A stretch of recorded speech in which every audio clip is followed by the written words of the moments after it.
కానీ పెద్ద పెద్ద వాళ్ళు ట్యాక్స్ ఎవేషన్కి సంబంధించి స్కామ్ చేస్తూ ఉంటారు అనమాట.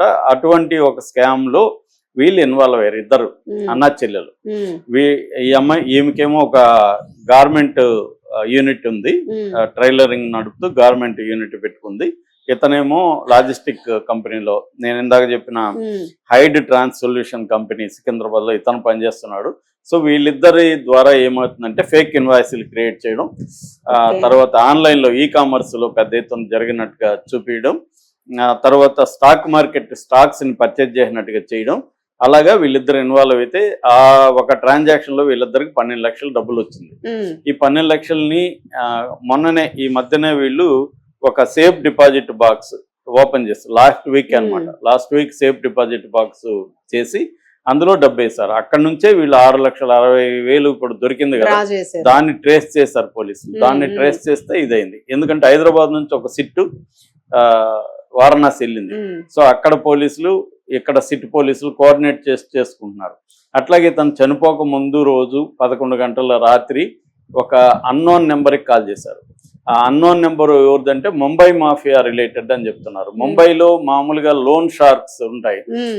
మనకి ముంబైలో ఏంటంటే ధారావి, బైకుల్లా, డోంగ్రీ ఇలాంటి ఏరియాల్లో ఒకప్పుడు మాఫియాలో ఉండేవాళ్ళు. ఎవరు, మన దావూద్ ఇబ్రాహిం అలాంటి వాళ్ళు. వీళ్ళు ఏంటంటే లోన్ ని రికవరీ ఏజెంట్స్ లాగా కలెక్ట్ చేస్తారు బై పోర్ట్స్ లో. ఇప్పుడు ఏంటంటే లోన్ యాప్స్ వచ్చేసాయి. ఈ లోన్ యాప్స్ ఎక్కువగా చైనా యాప్స్ ఉంటాయి, కానీ వాళ్ళు ఆధారపడేది మళ్ళీ ఇండియాలో మాఫియా మీద ఆధారపడతారు. ఇప్పుడు మాఫియాలో మనకి లారెన్స్ బిష్నో గ్యాంగ్ ఇలాంటి వాళ్ళంతా చేసే పని ఏంటంటే వాళ్ళు చాలా రకాల ఆపరేషన్స్ చేస్తుంటారు. అందులో ఒకటి లోన్లు తీసుకున్న వాళ్ళ దగ్గర బలవంతంగా మళ్ళీ వెనక్కి వసూలు చేయడం. అట్లాగా పర్ ఇయర్ ఒక ముంబైలోనే 3,000 కోట్ల వరకు లావాదేవీలు జరుగుతున్నాయన్నమాట. సో ఇప్పుడు ఇతను వీళ్ళ సిస్టరు ఇవి చేశారు కాబట్టి వీళ్ళ భర్తకు కూడా అర్థమైంది వీళ్ళు పెద్ద ఎత్తున స్కామ్ చేసి డబ్బులు వచ్చాయి వీళ్ళకని. అందుకని నీకు డబ్బులు వచ్చాయి కాబట్టి ఆ డబ్బులు భర్తగా నాకు కూడా వాటా కావాలని ఇతను డైవర్స్ అయినాక కోర్టులో కేసు వేస్తున్నాడు. అందుకని అతను చనిపోయినా కూడా పెద్దగా ఏమి బాధపడలేదు. అక్కడ మీడియా కూడా ఆశ్చర్యపోయింది. భర్త అంటున్నాడు, ఇతనిలో ఏమీ ఫీలింగ్స్ లేవు, అది ఇదని ఆరాధిస్తే అసలు విషయాలు బయటకు వచ్చాయి. అతను చెప్పాడంట, ఆయన భర్త కాదు, ఇది కాదు, వీళ్ళు పెద్ద ఫ్రాడ్ బ్యాచ్ ఇద్దరు అని చెప్పి. వీళ్ళు ఎందుకు వారణాసి వెళ్ళిన, గుడికి కాదు, ఏమి కాదు, అక్కడ దాక్కోవడానికి వెళ్ళారు. అక్కడైతే సేఫ్ గా ఉంటదని వెళ్ళారు. గుడికి పోయినట్టుగా డ్రామా ఆడారు, కానీ గుడికి పోలే వీళ్ళు. అసలు గుడిలో సీసీటీవీ చూశారు పోలీసులు. సీసీటీవీలో ఎక్కడ అసలు వీళ్ళు ఉన్నట్టే కనిపించలేదు. సో గుడికి వెళ్ళలేదు. వీళ్ళు వెళ్ళినట్టుగా లాడ్జి వాళ్ళని నమ్మించారని ఒక డ్రామా వేస్తారు. సో మొత్తానికి వీళ్ళని ట్రేస్ చేసి ముంబై మాఫియా వీళ్ళు ఇక్కడ దాక్కున్నారు డబ్బులు తీసుకొని పారిపోవడానికి. అందుకనే వాళ్ళు అక్కడ కొన్ని నెలల పాటు ఉందామని వెళ్ళారు, ఆ డబ్బులు తీసుకెళ్ళారు. సో వీళ్ళని చంపేయాలని డిసైడ్ అయ్యారు. సో అక్కడ నుంచి ఒక బ్యాచ్ దిగింది, ఎగ్జిక్యూషనర్స్ అంటారు వాళ్ళని. ఆ ఎగ్జిక్యూషనర్ బ్యాచ్ దిగి వీళ్ళని సూసైడ్ లాగా ప్రాజెక్ట్ చేసి ప్లాన్ చేసుకొని ముందు టీలో ఒక మత్తు మందు పంపించి దాని తర్వాత ఈ పెస్టిసైడ్ ని పంపించి ఇద్దరిని చంపించేశారు. సార్ అంటే ఎట్లా చేసి ఉంటారు సార్ పంపించడం? ఇది హోటల్ వాళ్ళే ఇన్వాల్వ్ అయి ఉంటారు. అందుకనే హోటల్ మేనేజర్ ఇద్దరిని, నైట్ మేనేజర్లు ఇద్దరు, తర్వాత అక్కడ ఉన్న బాయ్ ని, క్లీనర్ ని, వీళ్ళందరినీ ఇప్పుడు పోలీసులు తరువుగా విచారిస్తున్నారు. ఈ నేపథ్యంలో ఇక్కడ ఈ రోజు మార్నింగ్ 9 గంటలకి ఒక గోడౌన్ మీద కూడా దాడి జరిగిందని చెప్తున్నారు. అంటే ఈ మొత్తం ఇది దాదాపు 20-30 కోట్ల స్కామ్ ఇదని చెప్తున్నారు ఇప్పటి వరకు. సో ఇంకా పెద్దగా అయ్యే అవకాశం కూడా ఉంది. హైదరాబాద్ తో లింక్ అయిన పెద్ద స్కామ్. ఆ మధ్య కూడా డ్రగ్స్ కూడా పెద్ద ఎత్తున ఇక్కడ గోడౌన్ లో బయటపడ్డాయి.